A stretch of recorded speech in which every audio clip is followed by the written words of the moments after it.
What have you done? Hi guys, welcome back. In a Star Trek, Strange New Worlds episode that updates the tale of the unaired TOS pilot, Captain Pike returns to clean up his mess on Rigel VII. Star Trek, Strange Additional Worlds, Season 2, Episode 4, Among the Lotus Eaters, is a sequel to the unaired pilot episode of Star Trek, the first series that reveals additional information about Rigel VII, its people, and Captain Christopher Pike's ill-fated first expedition. Pike is forced to confront his faults when the USS Enterprise is sent back to Rigel VII to examine the cultural contamination left by their last mission. The Cage TOS initial premiere showed the Enterprise recovering after a devastating mission to Rigel VII, which killed 3 members of Pike's crew and gravely injured 3 more. As Star Trek, Strange New Worlds bridges the temporal gap between TOS unaired pilot and its real pilot, there's an opportunity to return to Rigel VII and expand the environment. The matte painting of the Rigel stronghold, with its gold-domed roof, photographed against a purple backdrop, became one of Star Trek's first memorable images. Strange New Worlds Season 2 Episode 4 explores the planet and its people, providing Star Trek fans with additional knowledge about both Pike's initial mission and the Kalar race that inhabit Rigel VII. After Pike's disastrous mission, Starfleet kept its distance. In the Palace Gardens, there is a Starfleet emblem. After Pike's deadly away trip, Starfleet denied any further research on Rigel VII. Instead, every 2 years, the planet was photographed from afar to determine the rate of progress on Rigel VII. One of these flybys picked up the Starfleet symbol in the Royal Gardens, prompting the USS Enterprise to return to the planet to clear up the mess they'd made. The Federation may begin sending additional starships to the planet to build connections with the burgeoning Kalar culture now that the Kalar have been exposed to Pike's crew and, critically, will remember the meeting. Rigel VII is only accessible via the Starfleet shuttle. A Starfleet shuttle arrives on Rigel VII's surface. Only the greatest Star Trek pilots are capable of navigating the hazardous environment surrounding Rigel VII.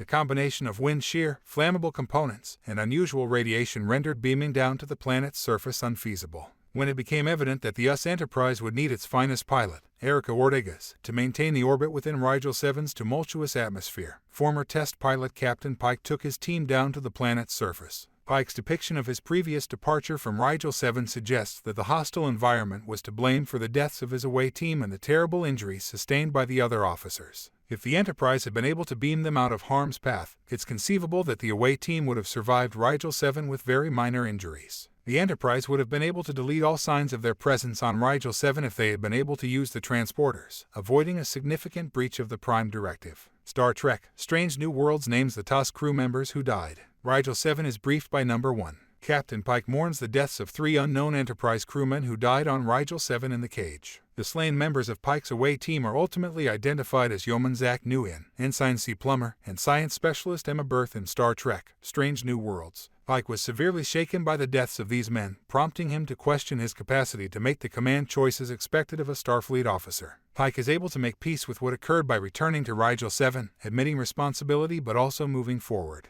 Rigel VII's mission failed in Star Trek. The original series The First Commandment, Strange New Worlds, and Star Trek are on the way. Rigel VII, Strange New Worlds exposed a Prime Directive issue. There isn't always time to investigate to see if sophisticated technology has been left behind. Pike and the away party violated the Prime Directive by leaving behind a stockpile of phaser weapons and other equipment when fleeing Rigel VII. The superior technology has the potential to alter the direction of Rigel VII's socioeconomic and technical development.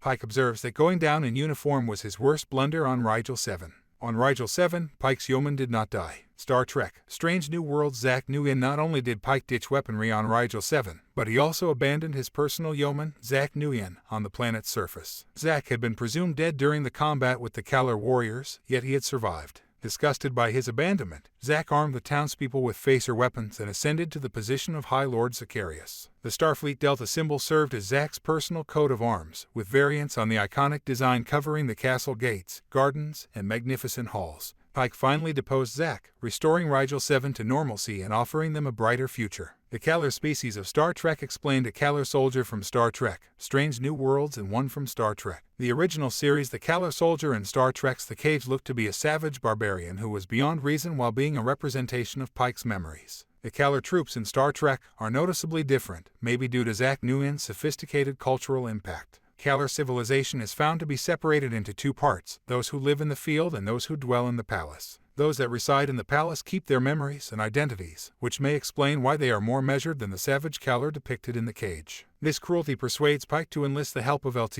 Lan Noonien Singh and Dr. Joseph Mbenga, both of whom are exceptionally powerful and adept in unarmed fighting. Before Star Trek TOS, Rigel VII was hit by an asteroid. A rogue asteroid is removed by the USS Enterprise. The forgetting that occurs every night is caused by weird radiation emitted by an asteroid that impacted Rigel VII's surface millions of years ago. It had formed in the adjacent Stekora debris field and had a significant cultural and sociological influence on the people of Rigel VII. The asteroid swiftly wiped out all life in one hemisphere. After impacting the Earth, it began to produce an enigmatic kind of radiation that caused migraines, time loss, and forgetting.